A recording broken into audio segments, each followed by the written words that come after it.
Introduction. Hey kids, today we learn ray optics and optical instruments. You must hear that in desert one must have a misleading appearance of water at a certain distance. So now the question arises that why it happens. The answer is that the illusion of water is due to total internal reflection. It is optical phenomenon that creates illusion of water with inverted images of distant objects. So, throughout this module we learn reflection and refraction of light.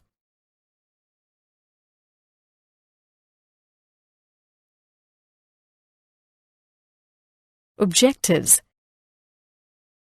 At the end of this lesson, you will be able to explain reflection of light by spherical mirrors, state laws of refraction, understand apparent depth, explain total internal reflection, discuss applications of total internal reflection.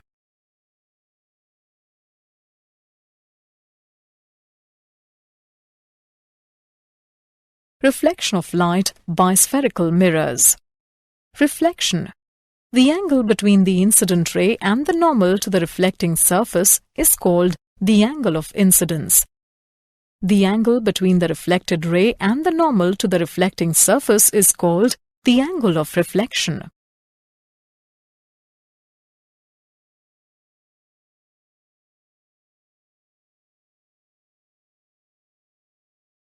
Laws of reflection.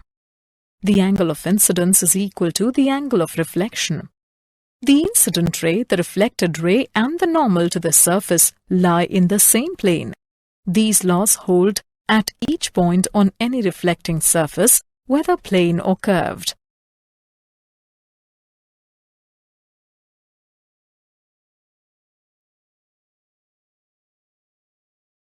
Spherical mirrors. A mirror formed from part of a spherical surface is called a spherical mirror. There are two types of spherical mirrors: concave mirror, convex mirror. The spherical mirror, in which light is reflected from its inner concave surface, is called a concave mirror. The spherical mirror, in which the light is reflected from its outer convex surface, is called a convex mirror. The spherical mirror has a radius of curvature r and its center of curvature is located at point C. The geometric center P of a spherical mirror is called the pole. The line joining the pole and the center of curvature of a spherical mirror is called the principal axis.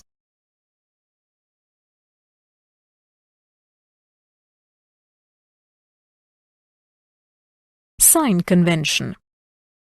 The distances measured in the direction of incident ray are taken to be positive and those measured opposite are taken to be negative. The heights measured upwards are taken to be positive and those measured downwards are taken to be negative.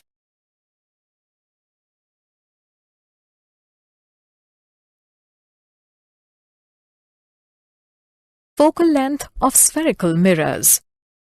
Rays that travel close to the principal axis of a spherical mirror and make small angles with it are called para-axial rays. The point F is called the principal focus of the mirror. The distance FP between the pole and the focus is called the focal length of the spherical mirror, denoted by F. Relationship between focal length and radius of curvature. F is equal to R by 2.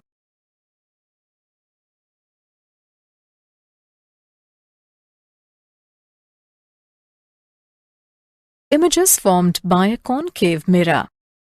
When the object is beyond C, the images A. between C and F, B. real and inverted, C. smaller than the object.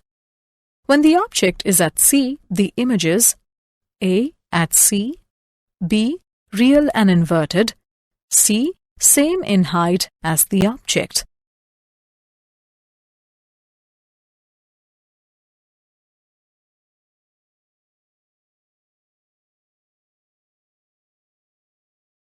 Images formed by a concave mirror.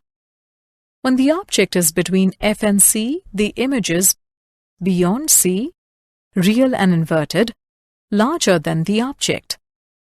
When the object is between F and P, the image is behind the mirror, virtual and erect, larger than the object.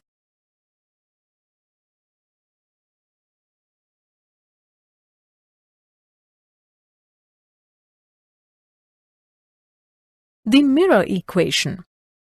The given figure shows an object AB and its image A', B' formed by a concave mirror of focal length f. For paraxial rays, MP can be taken as a straight line perpendicular to CP.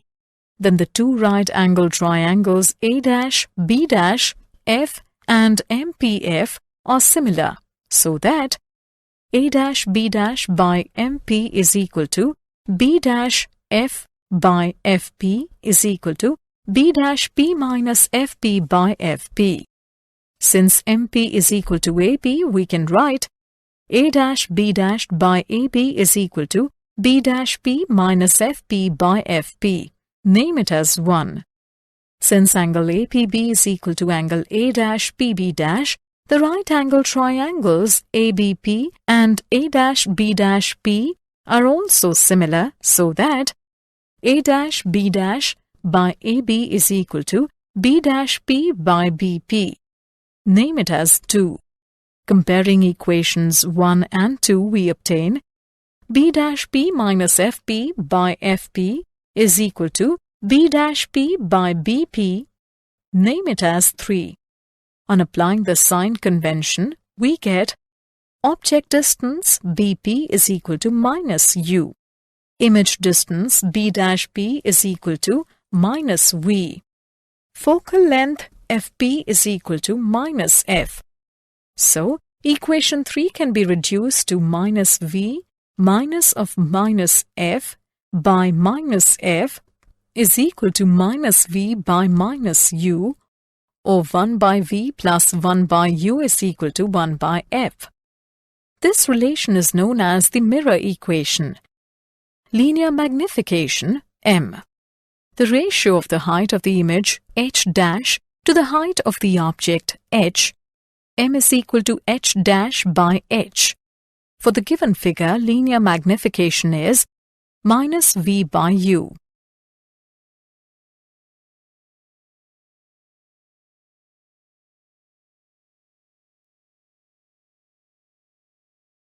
Example. An object is placed in front of a concave mirror of focal length 10 centimeters. What should be the position of the object so that its image is at a distance 20 centimeters in front of the mirror? Solution. Given f is equal to minus 10 centimeters, v is equal to minus 20 centimeters. 1 by v plus 1 by u is equal to 1 by f. 1 by u is equal to 1 by f minus 1 by v. 1 by u is equal to 1 by minus 10 minus 1 by minus 20. It implies 1 by u is equal to minus 1 by 10 plus 1 by 20. 1 by u is equal to minus 2 plus 1 by 20. U is equal to minus 20 centimeters. That is, object should be at a distance 20 centimeters in front of the mirror.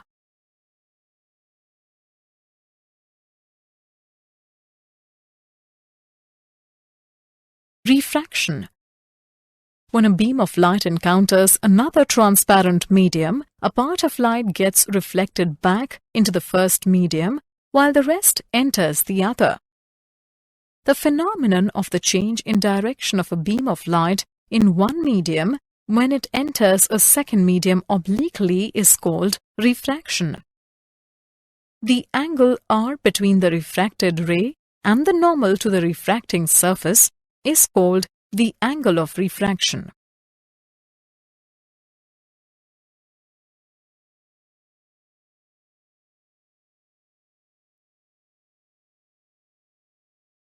Laws of refraction. Laws of refraction. The incident ray, the refracted ray and the normal to the surface lie in the same plane. The ratio of the sine of the angle of incidence I and the sine of the angle of refraction R is constant for a given pair of media. This rule is called Snell's law. Mathematically, Snell's law gives sine I by sine R is equal to n21, where n21 is a constant called the refractive index of medium 2 with respect to medium 1. If n21 is greater than 1, the refracted ray bends towards the normal. If n21 is less than 1, the refracted ray bends away from the normal. Higher the refractive index of a medium, the more it is optically denser.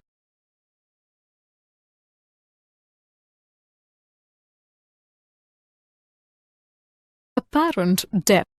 Due to refraction, the object in another medium, say in water, appears to be raised.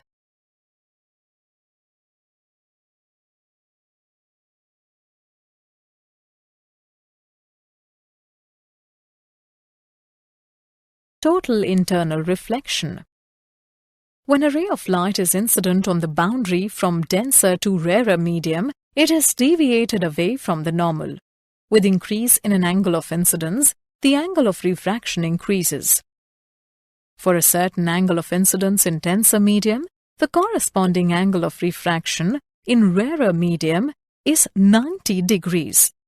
This particular angle of incidence, for which the corresponding angle of refraction is 90 degrees, is called the critical angle, denoted by C.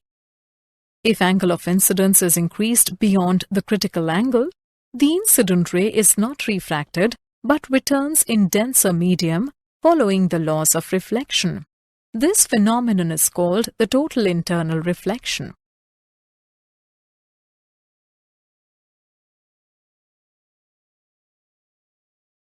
Conditions for total internal reflection. The ray must pass from denser medium to rarer medium. The angle of incidence in the denser medium must be greater than the critical angle for the given pair of media.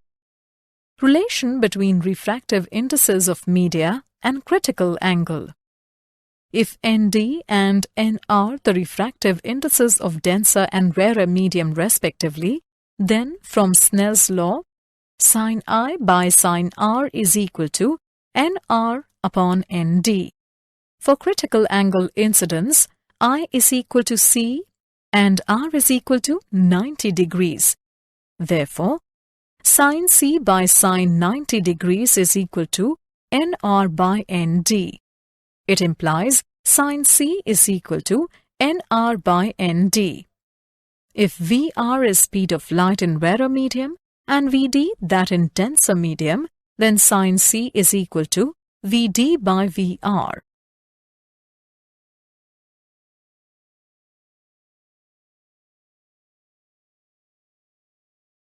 Total internal reflection in nature and its technological applications. Mirage. In deserts, sometimes a man sees an inverted image of a tree, which gives a false impression of a pond of water near the tree. This is called mirage.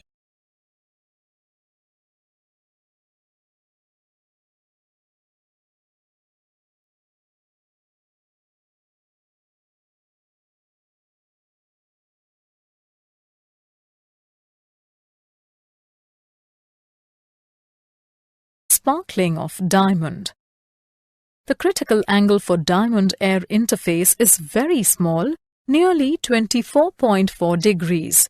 When light from an external source enters in a well-cut diamond, it suffers multiple total internal reflections inside the diamond.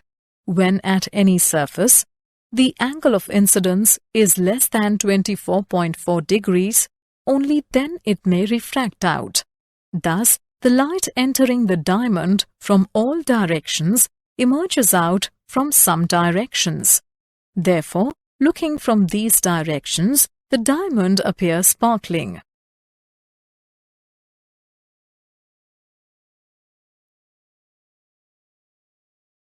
Prism.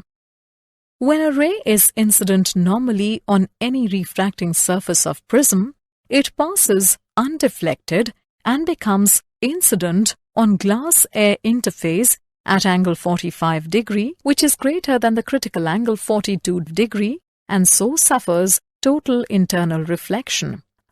A total reflecting prism may be used to deviate the rays through 90 degree, to deviate the rays through 180 degree, and to erect the inverted image without any deviation.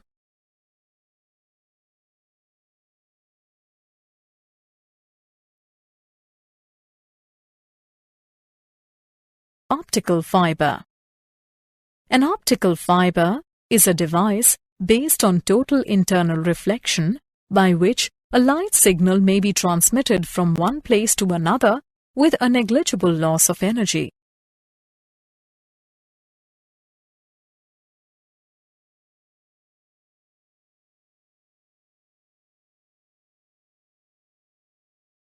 Did you know? From 1670 to 1672, Newton lectured on optics. During this period, he investigated the refraction of light and reflection of light. Willebrord Snell gave his theory on refraction of light in 1621.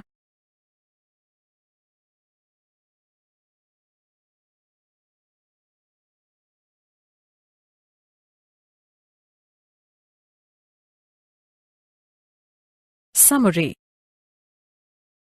Let us summarize what we have learned. A mirror formed from part of a spherical surface called a spherical mirror. The mirror equation: 1 by V plus 1 by U is equal to 1 by F.